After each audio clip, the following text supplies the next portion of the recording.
Marked by the mercy of Yahuah, the Elohiym of Yashar'el. Story based on Yashar'el, Ezekiel, 9:1-11. The year was 593 BC. Dust, the color of a lion's mane, perpetually hung in the air above Jerusalem. The city, once a beacon of righteousness under the reign of kings like David and Solomon, was now a festering wound, a testament to the failings of its people. In every corner, idolatry flourished, a perversion of the covenant made with the one true God, Yahuah our Elohiym. Amidst this spiritual decay lived Hezekiah, a humble scribe, a man weathered by the storms of life, yet unyielding in his faith. He was a scholar of the law, his days spent poring over the sacred texts, seeking solace and understanding in the face of the encroaching darkness.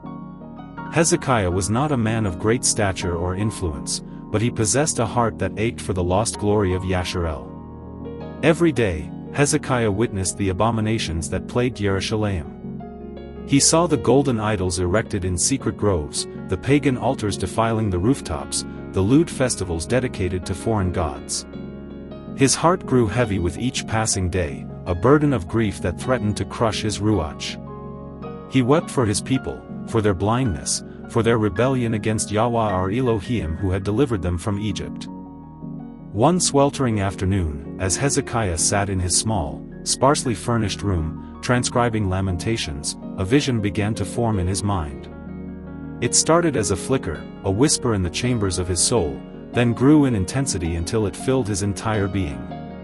He saw the temple, once a place of sacred worship, now desecrated with idols and pagan symbols. He saw the elders of Israel offering incense to false gods, their faces turned away from the one true God, Yahuah our Elohiym. Then, the vision shifted. He heard a voice, booming and resonant, like thunder echoing through the heavens. "Bring near those who are appointed to execute judgment on the city, each with a weapon in his hand." Hezekiah trembled, his quill falling from his numb fingers.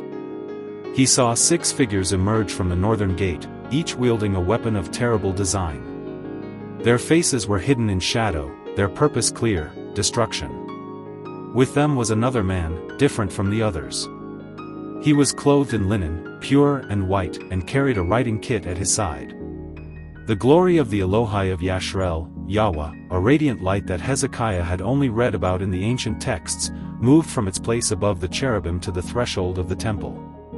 The voice, the same thunderous voice, spoke again, this time directing its words to the man in linen.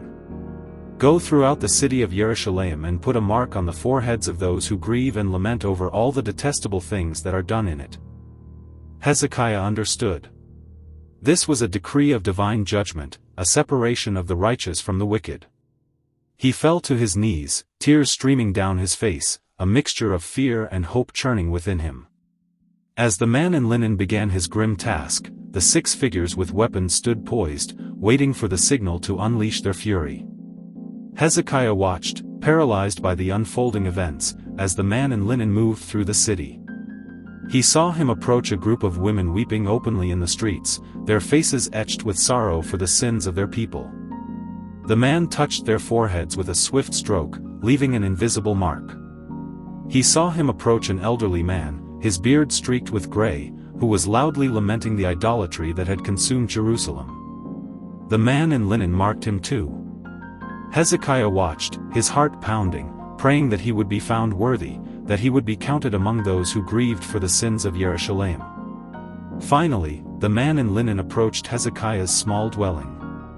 Hezekiah closed his eyes, bracing himself for the moment of truth. He felt the man's presence, sensed the weight of the divine judgment hanging in the air. The man spoke, his voice gentle yet firm. "Do you grieve for the abominations committed in this city? Do you lament the sins of your people?" Hezekiah opened his eyes, his gaze meeting the man's. "With all my heart," he whispered, his voice choked with emotion. "I weep for the lost glory of Israel, for our betrayal of the covenant." The man in linen nodded, his expression unreadable. He reached out and touched Hezekiah's forehead, leaving a mark that only the eyes of Yahuah our Elohiym could perceive. Then, the signal was given. Hezekiah heard a chilling cry, a sound that pierced the heavens and echoed through the streets of Yerushalayim. The 6 figures with weapons moved with terrifying speed and efficiency, their blades flashing in the afternoon sun. The slaughter began. Hezekiah remained in his room, huddled in a corner, listening to the screams of the dying. He heard the clash of steel, the cries of women and children, the death rattles of the old and infirm. The sounds were a symphony of horror, a testament to the wrath of Adonai Yahuah, betrayed. He knew that outside his door, men, women, and children were being cut down without mercy. Those in the temple who had forsaken Yahuah, our Elohiym, were the first to be slain. Hezekiah covered his ears, trying to block out the sounds of the carnage, but they echoed within his soul, a constant reminder of the judgment that had befallen Yerushalayim. As the killing continued, Hezekiah was overcome with another vision. The prophet saw the temple, once a beacon of hope, defiled with blood and corpses. The courts, where priests once offered sacrifices, were now littered with the slain. The air was thick with the stench of death. While the killing continued, Hezekiah learned that he was the only one left in his dwelling. He fell face down, crying out, "Alas, Adonai Yahuah! Are you going to destroy the entire remnant of Israel in this outpouring of your wrath on Yerushalayim?" He answered me, "The sin of the people of Yashar'el and Yehudah is exceedingly great, the land is full of bloodshed and the city is full of injustice. They say, Yahuah has forsaken the land, Yahuah does not see. So I will not look on them with pity or spare them, but I will bring down on their own heads what they have done." After what seemed like an eternity, the sounds of slaughter began to subside. The screams faded, replaced by an eerie silence that was even more terrifying than the chaos that had preceded it. Finally, the man in linen returned. He stood before Hezekiah, his white garment stained with blood, his face grim. "I have done as you commanded," he said, his voice echoing in the silence. Hezekiah looked up at the man, his eyes filled with questions. What would become of Jerusalem? What would become of Israel? What was the purpose of this terrible destruction? The man in linen offered no answers. He simply turned and walked away, disappearing into the blood-soaked streets of Yerushalayim. Hezekiah was left alone, a solitary figure in a city of death. He knew that he had been spared, saved from the wrath of Yahuah because of his unwavering faith and his heartfelt grief for the sins of his people. But he also knew that the task ahead would be difficult, that rebuilding Yerushalayim would be a long and arduous process. As the sun began to set, casting long shadows over the ravaged city, Hezekiah emerged from his dwelling and stepped into the streets.